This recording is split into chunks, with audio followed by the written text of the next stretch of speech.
Hello my friends and welcome to my channel. तो हमारी love story के last part में कुछ यूँ हुआ था कि ये दोनों जो होते हैं वो वापस अपने घर आ जाते हैं और उसी रात को सीमा जो होती है वो एसके के पास ही रुक जाती है, मीन्स कि उसके रूम में। तो ऐसा है ना कि पूरा दिन तो एसके के साथ और रात भी उसकी बाहों में होती है। एसके के दिल में बहुत कुछ होता है लेकिन सीमा उसे इनकार कर देती है कि अभी नहीं, कल बहुत काम है। सो उसके बाद ये तो सो जाते हैं और उसकी नेक्स्ट मॉर्निंग में ही सीमा की आँख जो है वो जल्दी खुल जाती है क्योंकि उसने ऑलरेडी अलार्म सेट किए होते हैं। लेकिन उस अलार्म की आवाज़ से एसके को थोड़ी प्रॉब्लम हो रही होती है। तो सीमा जब उठ जाती है तो वो एसके की तरफ देखती है। एसके अभी भी सुकून से सो रही होती है। तो सीमा पहले तो उसे उठाने के लिए आगे बढ़ती है लेकिन फिर सोचती है कि रहने देती हूँ, क्योंकि अगर ये उठ गई ना तो मुझे कुछ नहीं करने देगी। तो उसके बाद सीमा जो है वो चली जाती है और रेडी होने के लिए। और वहाँ घर का माहौल भी काफ़ी ज़्यादा अच्छा होता है क्योंकि सब लोग काफ़ी एक्साइटेड होते हैं इस पूजा के लिए, क्योंकि इसके बाद से ही काव्या के शादी की तैयारियाँ पूरी तरीके से हो सकती थी। एनसीमा भी सबके साथ शामिल हो जाते हैं तैयारियों के बीच में। और धीरे धीरे वक्त बीत रहा होता है। तो अब सुबह के 8 बज जाते हैं और पूजा का टाइम स्टार्ट होने ही वाला होता है। कितने में एसके की जो मम्मा है वो काव्या से कहती है कि तुमने उठाया नहीं उसे, वो कहाँ पे है संध्या। तो काव्या कहती है अब मम्मा मुझे लगा वो उठ जाएगी, आप रुकिए मैं अभी उसे बुला के लाती हूँ।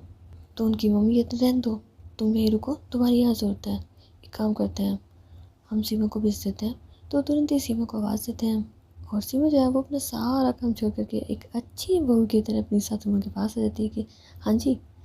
और वहाँ पे फिर एसके की मम्मी उससे कहती है कि तुम जा कर के हमारी संध्या को बुला लो, पता नहीं क्या हुआ वो अभी तक आई नहीं, उसे तो आ जाना चाहिए था।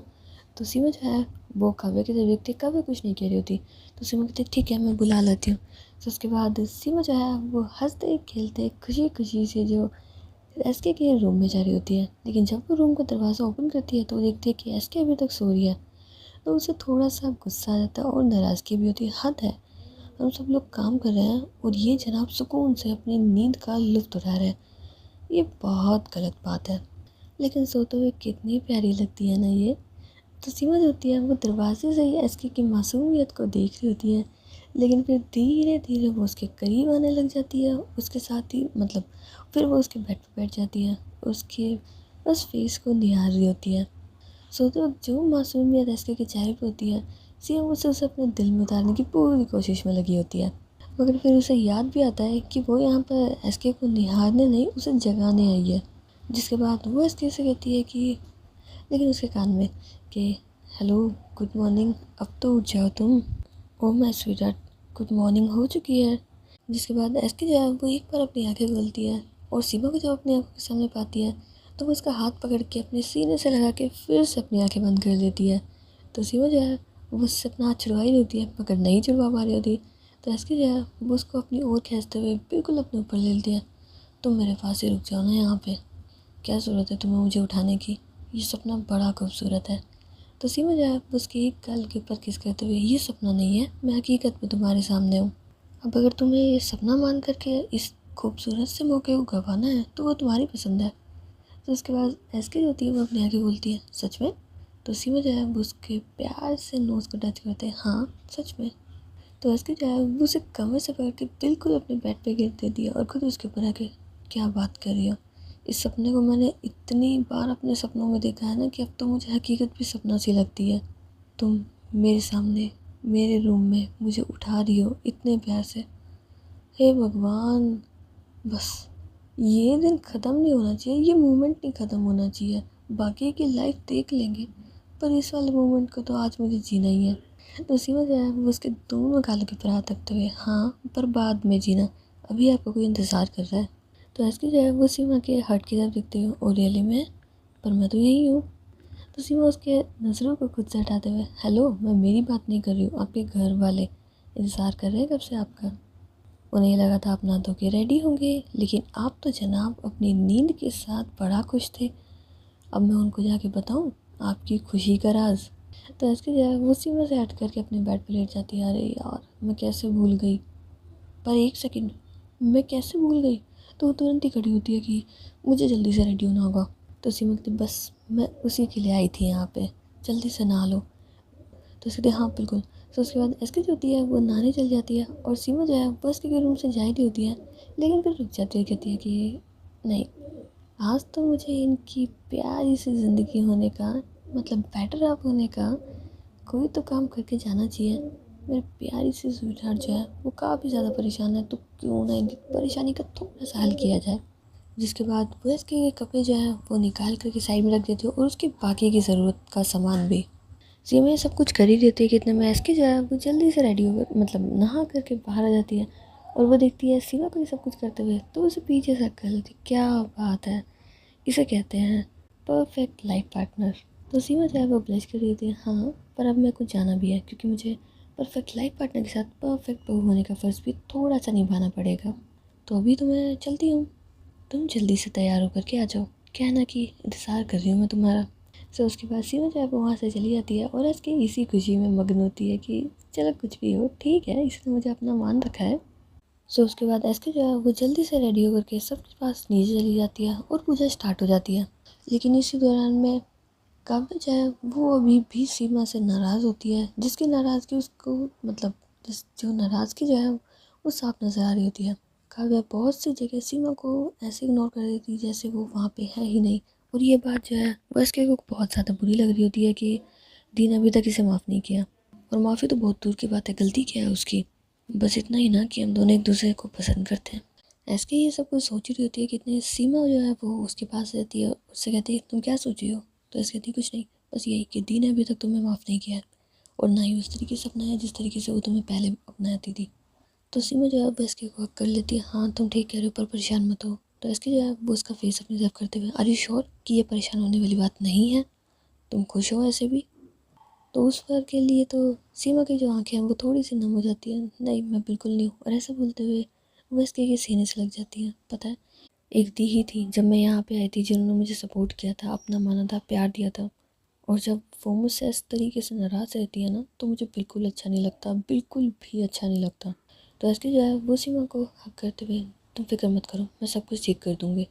तो सीमा जो है वो इसकी तरफ फेस करते हुए और उसके कालों पे हल्के किस करती है कि हाँ मुझे मालूम है, तुम हो ना, तुम सब कुछ ठीक कर दोगी। और ऐसा बोलते हुए वो उसे और ज़्यादा टाइट हक कर लेती है। लेकिन श्रद्धा वहाँ पे ही होती है और वह सब कुछ देख रही होती है। तो ऐसे उसे देख लेती है, जिसके बाद वो सीमा को खुद से थोड़ा सा दूर करती है और श्रद्धा से कहती है कि तुम यहाँ पे आओ। जिसके बाद श्रद्धा वहाँ पे चली जाती है और एसके जो है उसकी आंखों में श्रद्धा के लिए काफ़ी गुस्सा होता है, जिसे देख करके श्रद्धा जो है वो शॉक में होती है कि क्या हो चुका है, आखिर इसकी मुझसे नाराज़ किस बात से है। तो एसके से कह ही देती है कि क्या हुआ। तो ऐसे कहती है तुमने जो हमारी ज़िंदगी में इतना इंटरफेयर करा ना, इसकी कोई तुम्हें ज़रूरत नहीं आ रही थी, होती कौन हो तुम, हमारी लाइफ में इंटरफेयर करने वाली, तुम्हारी वजह से ये सब कुछ हुआ है। जिसके बाद श्रद्धा थोड़ा सा शौक होती है और सीमा भी कि ये इस तरीके से बात कर रही है अपने दोस्त से, करती तो बिल्कुल नहीं है। और वहाँ पे एसके का गुस्सा सातवें आसमान पे होता है, तुम्हारी वजह से ये हालात है कि हम हमारे घर में ठीक तरीके से नहीं मिल पा रहे, मेरी बहन मुझसे नाराज़ है, इससे नाराज़ है। तुम्हें अक्ल है, दिमाग है तुम्हारे अंदर, क्या करा है तुमने, तुमने बस अपने गुस्से में आकर के हमारी ज़िंदगी की कुर्बानी देने चली थी। तुम होती कौन हो, तुम्हारी इतनी हिम्मत हो कैसे गई कि तुम हमारी ज़िंदगी के फैसले लोगी। तो श्रद्धा थोड़ा इनोसेंट बनते हुए, पर मैंने किया क्या है। तो उसके जो है वो उसका हाथ पकड़ते हुए कहते हैं कि तुमने क्या किया, तुमने जा करके मेरी दी को हम दोनों के रिश्ते के बारे में जो भी ऊट पटांग बातें भरी है ना, जिसका गुस्सा उनकी आंखों में आज भी दिखता है, वो मुझे अभी नज़र आ रहा है। तुम ही वो इंसान हो जिसने ये सब कुछ किया है। मुझे तो समझ नहीं आता तुमने ये सब कुछ आके किया क्यों है, तुम मेरी दोस्त थी और तुमने ये सब कुछ किया, तुमसे मुझे ये उम्मीद नहीं थी। तो श्रद्धा कहती है कि मैं सिर्फ तुम्हारी दोस्त नहीं थी, तो सिर्फ नहीं, तुम हमेशा से मेरी दोस्त थी। तो श्रद्धा कहती है और जो मैंने तुम्हारे लिए किया है। तो इसके जो है वो उसकी तरफ मतलब ऐसे गुस्से से देखते हुए, तुमने मेरे लिए क्या किया है, मुझे बताओ तुमने क्या किया है मेरे लिए, ऐसा कौन सा काम कर दिया है जिसके लिए तुम इतनी बड़ी बड़ी बातें करती हो। तो श्रद्धा जो है वो गुस्से से सीमा की तरफ देखती है, इसने तो बहुत कुछ कर दिया होगा ना जैसे तुम्हारे लिए, जो तुम इसके पीछे पीछे रहती हो। अरे तुम तो वो इंसान थी कभी किसी को इतना इम्पोर्टेंस देती ही नहीं थी, और आज तुम इसके इशारों पे। तो इसके जो है वो उसे बीच में रखते हैं, मैंने तुमसे ये कहा, तुमने मेरे लिए क्या किया है, तुम फालतू की बातें मत करो। तो श्रद्धा को थोड़ा गुस्सा आ जाता है और कहती है मैंने क्या किया, मैंने तुम दोनों को अलग किया है, तुम दोनों को एक दूसरे से दूर रखा है। जो दी है ना उन्हें, हाँ तुम सच कह रही हो, मैंने ही सब कुछ जा कर के बताया है, उन्हें सारी चीज़ें कही हैं, उन्हें सब कुछ इस तरीके से बताया है कि वो तुम दोनों के रिश्ते को एक्सेप्ट नहीं करेंगी, और अभी भी वो इस रिश्ते को कभी एक्सेप्ट नहीं करेंगी। ये किया है मैंने, और ये सब कुछ जो है वो बस मैंने तुम्हें पाने के लिए करा है। तो श्रद्धा ये सब कुछ बोलते हुए एसके के करीब आ जाती है और उसे हक करते कहती है, मैंने सब कुछ तुम्हारे लिए किया है, बस तुम्हें ही चाहती हूँ मैं। तुम्हें पता है मैं तुम्हें हमेशा से कितना प्यार करती थी। हाँ मानती हूँ बीच में मुझसे गलतियाँ हो चुकी हैं, लेकिन अब मैं कोई गलती नहीं करना चाहती। मैं सिर्फ तुम्हें ही चाहती हूँ और हमारी परफेक्ट लाइफ। तो एसके जो है वो उसको थोड़ा सा दूर करते हुए गेट आउट। तो सिद्धा जो होती है वो मतलब ऐसे देख रही होती है, नहीं ये क्या बोल रही है। और एसके की बातों में तो क्या उसकी आंखों में भी साफ नज़र आ रहा होता है कि वो श्रद्धा को वहाँ अब बिल्कुल नहीं बर्दाश्त कर सकती। तो बस और कुछ नहीं कहती, सिर्फ इतना ही कहते हैं यहाँ से चली जाओ, मैंने तुम्हें कह दिया ना, निकल जाओ इस घर से। मेरे सब्र का बांध टूट जाए उससे पहले यहाँ से निकल जाओ। तो श्रद्धा थोड़ा सा एटीट्यूड में, और तुम घर वालों को क्या जवाब दोगी। तो तुम घर वालों को क्या जवाब दोगी, तुमने मुझे इस घर से क्यों निकाला है। तो इस कहती तुम उस चीज़ की फिक्र मत करो, और मेरी फैमिली वाले हैं उन्हें कैसे हैंडल करना है वो मेरी प्रॉब्लम है, तुम्हारे नहीं है। तुम्हें इतना कह दिया ना, गेट आउट। ये तुम्हारे अंदर इतनी भी सेल्फ रिस्पेक्ट नहीं है। तो श्रद्धा जो होती है फिर वहाँ से चली जाती है और सीमा जो होती है वो एसके के पास आ जाती है। एसके का मूड बहुत ख़राब होता है, तो सीमा को समझ नहीं आ रहा था कि मैं आखिर क्या करूँ। तो बिना कुछ सोचे समझे वो बस एसके को हक कर लेती है और उसे बहुत धीरे धीरे टाइट हक करी जा रही होती है। कितने में एसके जो है वो सीमा से कहती है कि कुछ देर के लिए अकेला छोड़ दो मुझे, जब मैं ठीक हो जाऊँगी मैं खुद तुमसे बात कर लूँगी, इस बीच में मुझे कोई डिस्टर्ब ना करे। मेक श्योर कोई नहीं, कोई नहीं का मतलब है कोई भी नहीं। एंड जिसके बाद एसके जो होती है वो वहाँ से चली जाती है और सीमा उसी वक्त वहीं होती है, लेकिन उसकी नज़र जो है वो मिरर में पड़ती है जहाँ पे श्रद्धा जो है वो खड़ी होती है। तो सीमा जो होती है फिर श्रद्धा के पास जाती है और कहती है कि दी क्या हुआ, आप यहाँ पे, आपको किसी चीज़ की ज़रूरत थी क्या। तो श्रद्धा कुछ नहीं कहती है, वो बस एक बार सीमा की तरफ देखती है और उसके बाद वहाँ से चली जाती है। सीमा को ये सब कुछ समझ नहीं आता ना कि दी को क्या हुआ, सब कुछ तो ठीक था, या फिर इन्होंने कुछ सुना है यहाँ पे, या फिर मुझे और इन्हें ऐसे देखा है इस वजह से तो नाराज़ नहीं है ये। मुझे दी से बात करनी पड़ेगी कि क्या हो गया है। तो सीमा जो होती है वो सीधे ही काव्या के पीछे पीछे जा रही होती है और उन्हें बोली होती है काव्या दी मुझे बात करनी है, लेकिन काव्या का ध्यान तो बिल्कुल नहीं होता, उसका तो कहीं और ही ध्यान होता है। तो सीमा की एक भी बात नहीं सुनती, लेकिन सीमा भी हार मानने को तैयार नहीं, वो काव्या के पीछे ही जा रही होती है। तो काव्या जब खुद के रूम के अंदर आ जाती है तो सीमा जो है वो उसे कहती दी मैं आपको कब से आवाज़ दे रही थी, आप मेरी बात ही नहीं सुन रही है, क्या हो गया है, आप परेशान है किसी चीज़ को लेके, आप मुझे बताइए। तो काव्या जो है वो सीमा की तरफ देखती है, लेकिन उसकी तरफ देखने के बाद उसकी आंखों में हल्का हल्का सा पानी आने लग जाता है और वो सीधे ही सीमा को हक कर लेती है। तो सीमा जो है वो काव्या को ऐसे देख करके थोड़ा सा शौक होती है कि कोई मैटर तो नहीं हो गया है। तो पहले तो उसे हक करती है और पानी वगैरह पिलाने के बाद बैठाने के बाद फिर कहती है कि काव्या दी क्या हुआ है, कोई बात है मुझे बताइए, कोई भी बात है ना तो आप मुझे बताइए, मैं सब ठीक कर दूँगी। अब कोई चीज़ परेशान कर रही है। तो काव्या जो है वो सीमा के सर पे हाथ, मतलब ऐसे पैर प्रेम से हाथ रखती है कि आई एम सॉरी। तो सीमा थोड़ा सा शौक होती है, सॉरी क्या हुआ दी।